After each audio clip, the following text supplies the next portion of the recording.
સાબર dairy આંદોલનના સૌથી મોટા સમાચાર। સાબર ડેરી ખાતે જે ગત સોમવારે જે બનાવ બનેલો એ અનુસંધાને સાબર ડેરી ઉપર મુકામે જે હાજર પીઆઈ ચૌધરી સાહેબે જે ખેડૂતોના સામે જે ફરિયાદ આપેલી એ ફરિયાદ અનુસંધાને કેટલાક ખેડૂતો પશુપાલકોને અટક કરવામાં આવેલા અને એ લોકો વિરુદ્ધ ફરિયાદ દાખલ કરવામાં આવેલી તેમજ બીજા કેટલાક ઇસમોના વિરુદ્ધ પણ ફરિયાદ દાખલ કરવામાં। ત્યારબાદ આરોપીઓને મહેરબાન ચીફ જ્યુડિશિયલ મેજિસ્ટ્રેટ સાહેબ સમક્ષ હિંમતે રજૂ કરેલા, રિમાન્ડની માગણી કરેલી, પણ ફરિયાદની હકીકત તથા અમારી જે રજૂઆત હતી એ ધ્યાને લઈ અને નામદાર કોર્ટે આરોપીઓના રિમાન્ડ નામંજૂર કર્યા। ત્યારબાદ આરોપીઓ નામદાર જ્યુડિશિયલ કસ્ટડીમાં મોકલવામાં આવેલા અને સબ જેલ ખાતે હિંમતર મુકામે રહેલા। ત્યારબાદ આરોપીઓએ આ બાબતે જામીન મુક્ત થવા માટેની જામીન અરજી સેશન્સ કોર્ટ હિંમતનગર ખાતે દાખલ કરેલી અને ત્યારબાદ જુદા જુદા વકીલ મિત્રો મારફતે દાખલ થયેલી અને તેનું હિયરિંગ કરવામાં આવેલું અને બધા વતી હિયરિંગ મેં પોતે કરેલું અને બધાની રજૂઆત એવી હતી કે એક હિયરિંગ થાય તો એક સૂત્રતા જળવાય। એના અનુસંધાને શનિવારે 19 તારીખે હિયરિંગ થયેલું અને ત્યારબાદ નામદાર કોર્ટે આજ રોજ 21 તારીખના રોજ સોમવારે અરજદાર આરોપીઓના જામીન મંજૂર કરેલા છે અને દરેક અરજદારે 15,000 રૂપિયાના જામીન આપીથી જામીન મુક્ત કરવાનો હુકમ કરેલો છે। કેટલા પશુપાલકો? 41 પશુપાલકોની જામીન અરજી મંજૂર થયેલી છે અને બાકીના જે 6 પશુપાલકો છે એમની જામીન અરજીનું હિયરિંગ આવતીકાલ રાખેલ છે।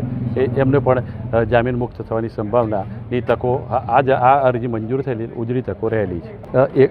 જૂની જે આઈપીસીની કલમ 307 હતી એને બીએનએસની જે નવો એક્ટ આવ્યો એમાં 109ની કલમ દાખલ થયેલી છે। 109 એટલે કે જે ખૂન કરવાની કોશિશની જે કલમ હતી એ કલમનું એ નવું સ્વરૂપ છે।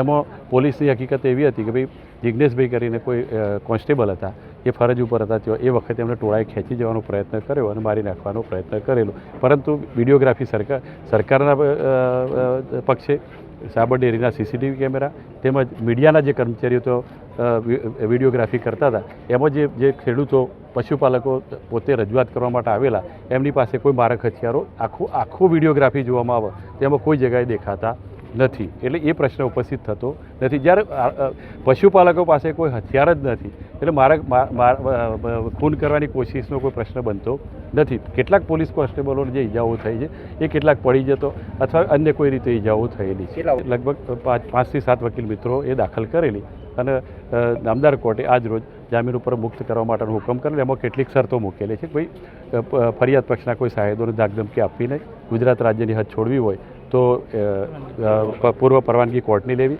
તેમજ કોઈ સરનામું ફેરફાર થાય અથવા પાસપોર્ટ ધરાવતા હોય તો નામદાર કોર્ટને જાણ કરવી, ન હોય તો એ બાબતોની એફિડેવિટ આપવી।